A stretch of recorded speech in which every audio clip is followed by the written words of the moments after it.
research on intimate partner violence lethality has found that since we've implemented mandatory arrest laws are laws that say when a police officer responds to an intimate partner violence call, if there's a visible injury on the person, then they arrest the other person. It takes the essentially kind of the responsibility and blame from the survivor, and it places it on an institution. What they have found is that the rates of lethality and homicide for survivors has not significantly decreased with these. It has for perpetrators. And so when we kind of break down why is it that perpetrators, and specifically Black men, when compared with white men, are now facing lower rates of lethality from the partner that they've abused, what we're finding is that, shockingly enough, not shocking, that law enforcement were not supporting Black women calling in cases of intimate partner violence. A lot of this comes around the stereotypes that Black people are capable of handling more physical pain than non-Black people, that Black women are stronger and more resilient than non-Black women, and so they don't need somebody responding to help them. So that's one example of the ways that the stereotypes around Black communities and Black people have specifically harmed that community.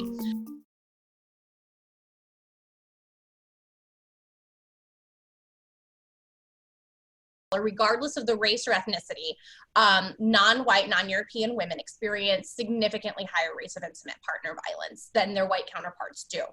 And there's a lot of reasons kind of behind that, including the ways in which colonialism and white supremacy have been forced into many of these communities, and that women of color have less access to resources.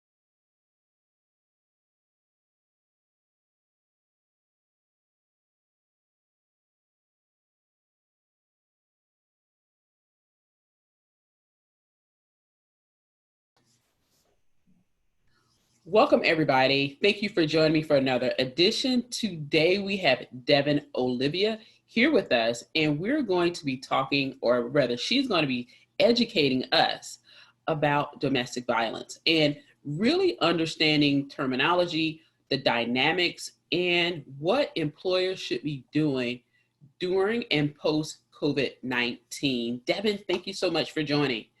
Thank you for having me, Michelle. So can you tell us why you started in this area, in this really is difficult, but it's very important work that you do? Yeah, absolutely. So I actually started volunteering in this field when I was a senior in high school. I wasn't even legally old enough yet to be working in a shelter, so my parents had to sign a waiver for me.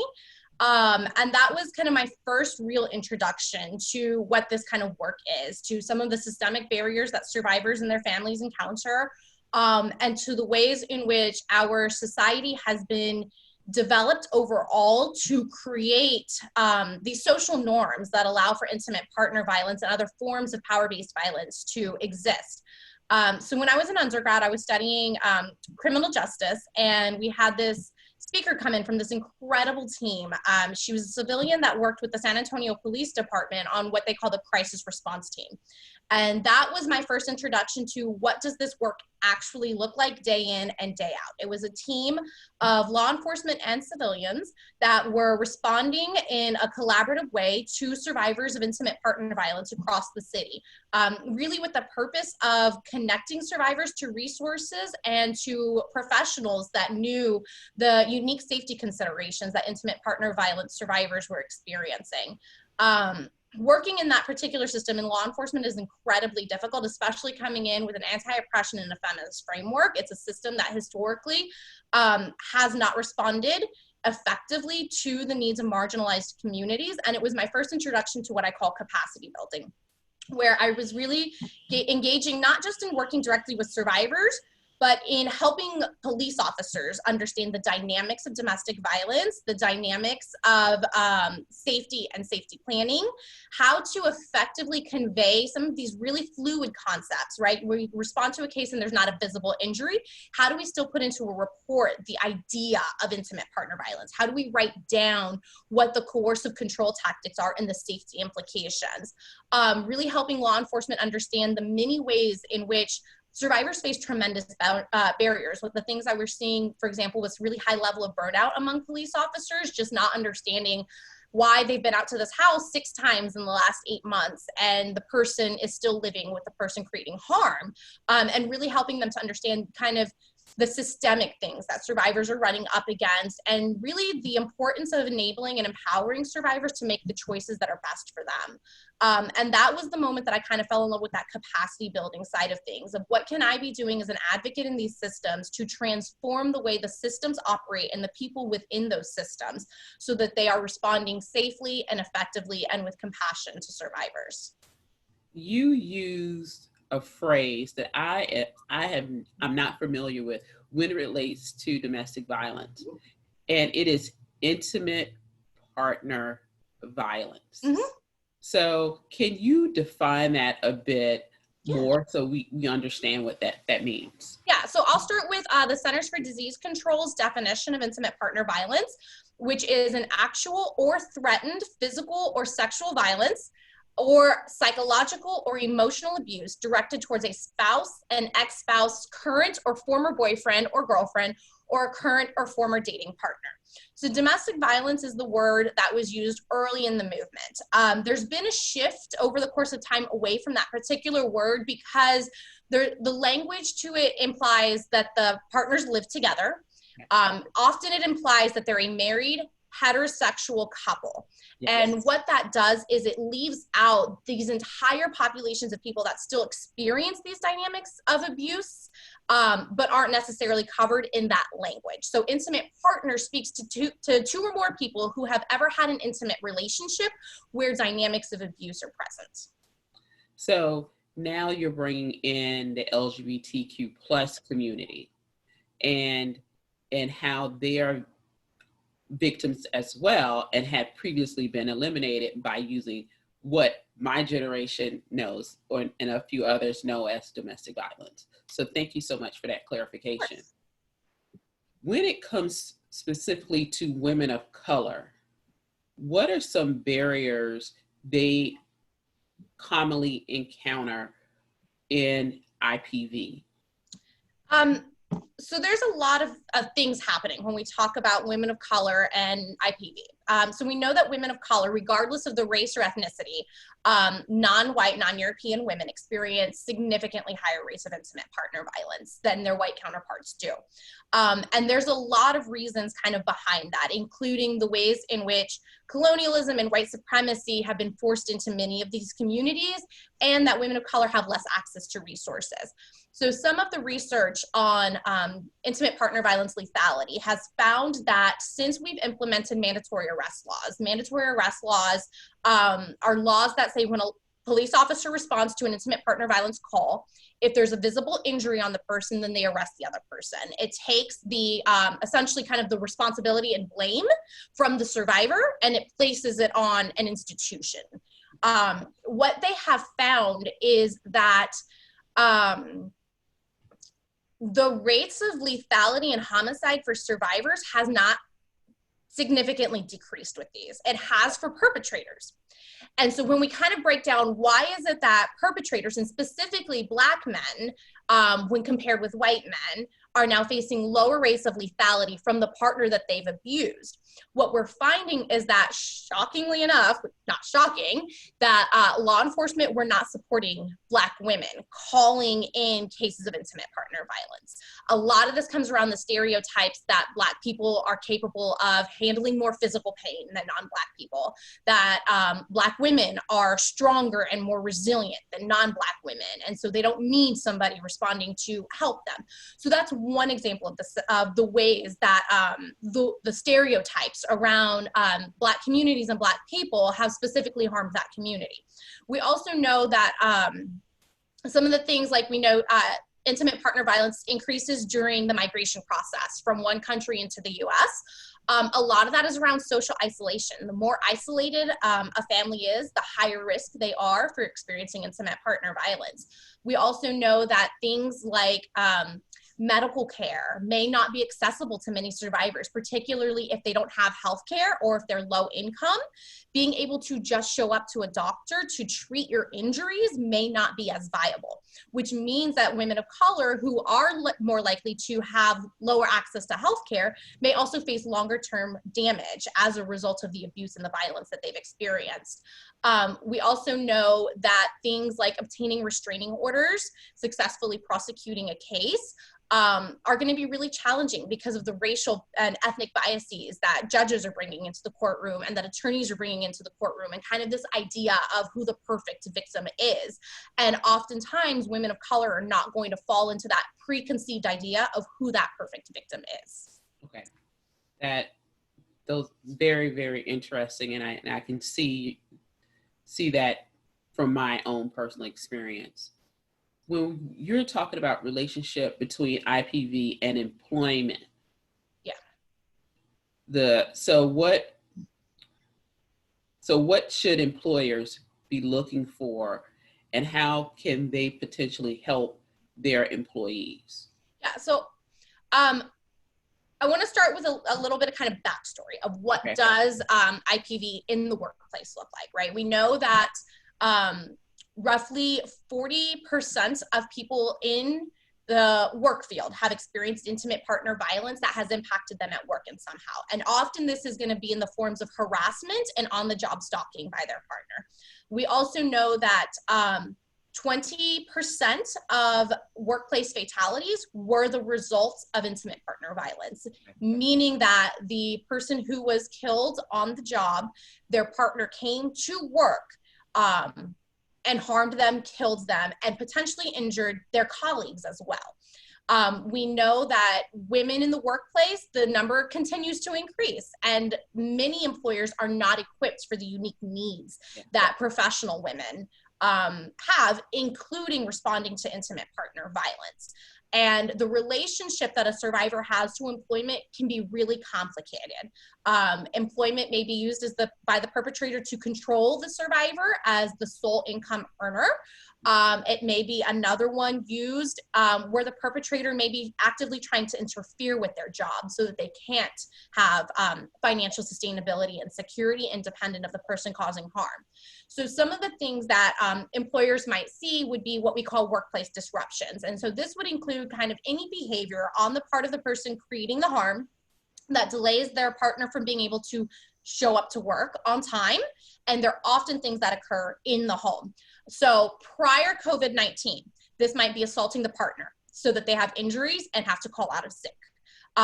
During COVID-19, this could be things like refusing to parent or homeschool children while your partner is in a meeting or a conference call.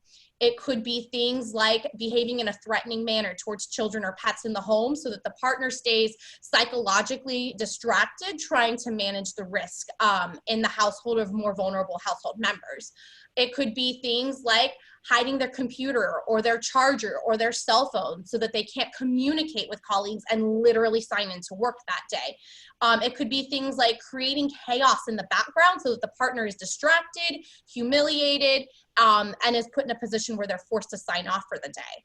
Other behaviors may include on-the-job harassment and stalking. So if we have essential personnel who have to, say, for example, go to a hospital because they're a nurse or they're a doctor, this could be a partner stalking or threatening them. It could be a partner who refuses to let them sleep in the home for fear of bringing in COVID-19. It could be a partner that is creating disruptions that diverts their workday so they can't show up. It could be a partner who is threatening to go out into the world and contract COVID-19 and bringing it home to their children if the partner doesn't comply. Threatening to contract it and give it to the coworker or to the partner's coworkers if they have to report into the office. Other things that we might see is reduced productivity. Survivors are under tremendous stress. The mental math that survivors are having to do on a daily basis, they are having to think about every single decision and choice and action they make, every single decision, choice, and action that their children make if there's children in the home, and having to constantly stay a step ahead of the person who is creating this chaos and violence in their lives. There's a lot of work that goes into managing another person's behavior and constantly trying to navigate that risk. And so when you then think about that in the workplace, right? If we've all experienced stress at some time in our life, think about a moment when you've been highly stressed and how effective you've been in all the other aspects of your life, right? It kind of just goes down. And that's what many survivors experience. They are also having to spend a lot of time on the phone, managing their partner's behaviors or emotions. They may be arriving late or leaving early, taking time off because of injuries, and then just kind of that psychological and mental distraction from the stress and trauma that they're living with. Another one might be workplace violence, where a partner will literally show up to the workplace and cause violence either towards the victim or towards their colleagues. And then another big one that I think many employers may underestimate is the medical, administrative, and liability costs. Employers are responsible for ensuring that any hazards that may be likely to cause serious harm or death to their employees while at work are addressed proactively. Intimate partner violence is one of those hazards. We also know that survivors have increased absenteeism, tardiness, and turnover. It is incredibly difficult for a survivor to maintain employment with a company, and that has major implications. Turnover is expensive, and so if we can reduce turnover by supporting survivors, it's in the best interest of both the survivor and the company. So let's talk about the turnover, or if an employer is seeing these actions or behavior in their employee, what are some things they can do to, or services they should consider having for all of their employees who are in intimate partner violence? Okay, so the first thing I would recommend is to look at your organizational culture. Some of the studies done on why survivors make a decision to either disclose the abuse they're experiencing or not disclose the abuse they're experiencing to employers really comes down essentially to workplace culture. Does the survivor feel that this work environment is one that will believe her and will support her? Two of the biggest reasons that survivors choose to not disclose is a belief that it's a private matter and a belief that it's an embarrassing or shameful thing. And so if employers can do work within their organizational culture to start dismantling those belief systems, they're already going to start reducing those barriers. Survivors are also more likely to disclose if they have a colleague or a supervisor that they trust. And so building those relationships with colleagues and employees is incredibly important to supporting survivors. The core of whether or not a survivor is going to disclose is if they feel that they can trust the person. I would also recommend employers look at their intimate partner violence policy. Many employers do not have a policy. They are not equipped for this. And what that results in is a punitive or reactive response because they weren't prepared. Yeah. And with a policy in place, it will provide that framework to help support a survivor in a collaborative, survivor-centered way that keeps everybody in the workplace safe. And in that policy, one of the important things is a requirement to safety plan. And so safety planning is something that all domestic violence professionals or intimate partner violence professionals are familiar with. And essentially, it's a tool, it's an informal tool around what can we do to increase safety and manage risk. And then finally, knowing what resources are available. So there are some amazing national resources, the National Network to End Domestic Violence, the National Coalition Against Domestic Violence, Futures Without Violence are all phenomenal national resources. Every single state has a coalition dedicated to intimate partner violence. And so employers can look up intimate partner violence or domestic violence state coalition and find resources. And then there are also local domestic violence programs that are always more than willing to provide resources, technical assistance, and training to allied professionals wanting to support survivors. Okay, thank you for that. I want to ask a question, this particular question, because of the belief that I hear often. And I want to know, what are some other common myths about IPV that you've heard and you continue to hear that employers really need to be aware of? Okay. So I think in the workplace, one of the big ones is that educated professional women don't experience IPV. What we know is that IPV cuts across racial, religious, economic lines. And we know that women on either extreme of the spectrum for education are at higher risk, meaning women who haven't finished high school are at highest risk, and women with 2 masters or more are at highest risk. Wow. And kind of when we think about that initially, we're like, well, wait, because wouldn't more education mean more resources and more finances? But if we kind of break down what's the root cause of intimate partner violence, the root cause of intimate partner violence is gender-based oppression. And women with high levels of education may be perceived as a threat to a partner because they've got the capacity and the ability for that financial security and sustainability. And so there's some interesting dynamics happening in that, where I think a lot of people tend to kind of underestimate the risk that professional women may be at. I think one of the other ones really is that it's an issue for the home. Not quite grasping what's happening in home, as horrible as most people will agree it is, with relevance to the workplace.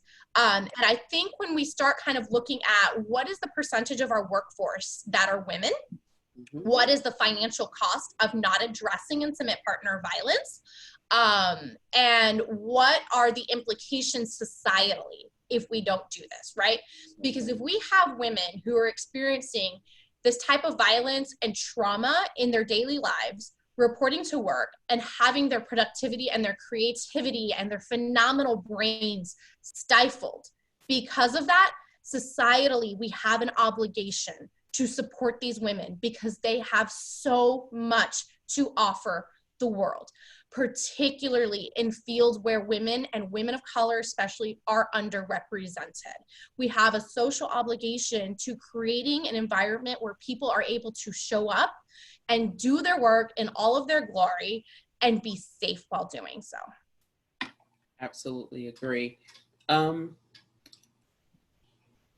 What I really like about the work you're doing is that it focuses on where we need to be right now. It also focuses on where employers should be focusing their efforts and where they can get resources. Mm-hmm. But I also want to talk about, you talked about the importance of employers making it part of the policy. And let's focus a bit on unemployment. Like, how does it impact not only employers, but really all of us when it comes to the unemployment rate for those who experience IPV? So we know that survivors have more challenges than people who are not experiencing intimate partner violence in maintaining financial and employment security. They have more gaps in their resumes. They may have higher rates of termination if employers are not understanding the dynamics that are present. They may have higher rates of leaving employment if it becomes too unsafe to work. And that alone is going to translate to years and years and years of lost income and lost professional growth. We also know that the vast majority of women who are experiencing homelessness are homeless as a result of intimate partner violence. It is the leading cause of homelessness among women. And many of these women also have children who are now also experiencing homelessness. And our social safety network is not designed in a way that is going to help kind of launch a survivor into that financial sustainability and security if she doesn't have access to other types of resources.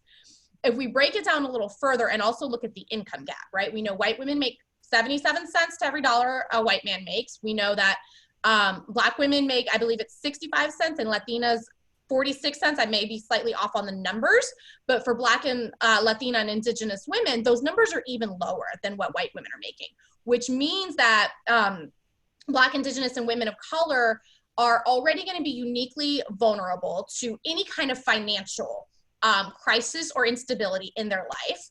And they're already uniquely vulnerable to higher rates of intimate partner violence, and already facing additional barriers, bias, and stigma in their employment that white counterparts are not facing, which is going to mean, when we kind of pull all of that together, looking at how employers are responding, increased risk of termination for essentially being a victim, and then fewer resources to help sustain that financial security they need to manage their risk. Does that answer the question? Yes, it does. Thank you so much. I think for a lot of employers, they don't know what to do, which is why they say it's a home issue. Yeah. Then if they can find a way to support their employees, what does that look like? But for others, it's like, well, if they don't work here, then it's no longer my problem, but it's really a systemic problem that needs to be addressed overall. Yes.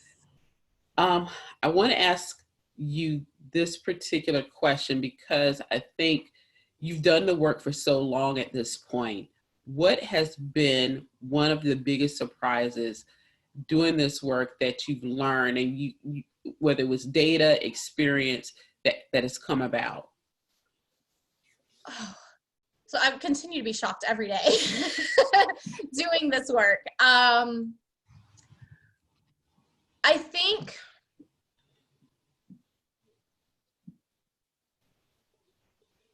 I'm going to go with a positive.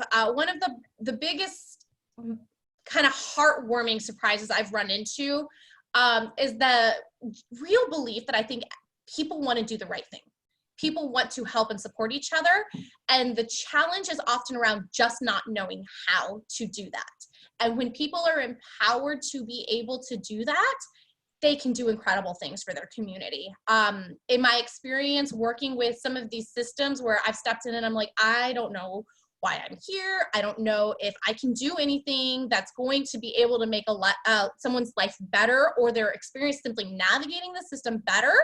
I have always been pleasantly surprised to find allies and rock stars and amazing humans who are genuinely dedicated to building a safer world for everybody. And the challenge that they often simply run into is just not knowing how to kind of channel that energy into something productive. And so I think when we can equip people with knowledge and resources and allies and partners and experts and kind of pull it together in this really collaborative, multidisciplinary way where we're valuing everybody's expertise and input and the lived experiences of survivors who have actually gone through this and centering their voices, we're able to really transform the way we understand intimate partner violence and the way systems are responding to survivors and victims. Thank you. I like the way you selected something positive. I absolutely agree. We often just want to know how to do it. We have the compassion, the empathy, and we're compelled to step in. We just want to know what are the steps. Thank you so much for joining us today. This has been a fantastic conversation that is not had enough. I definitely think we should do something a little bit later, maybe help employers. I would love that, to pull some resources together, some workshops. Yes. Exactly. So everybody stay tuned. We will be in touch, and I hope you're having a great day. You too. Thank you, Michelle.